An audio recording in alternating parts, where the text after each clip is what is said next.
Alright folks, it feels a little cool outside. About 60 something degrees out here. Gonna do a cold start on the 6115D. Hopefully we'll start. Don't need to AC on. Gonna start it up.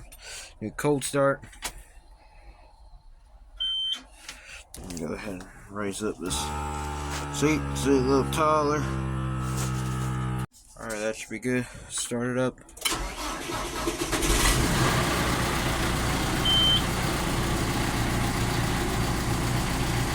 There we go.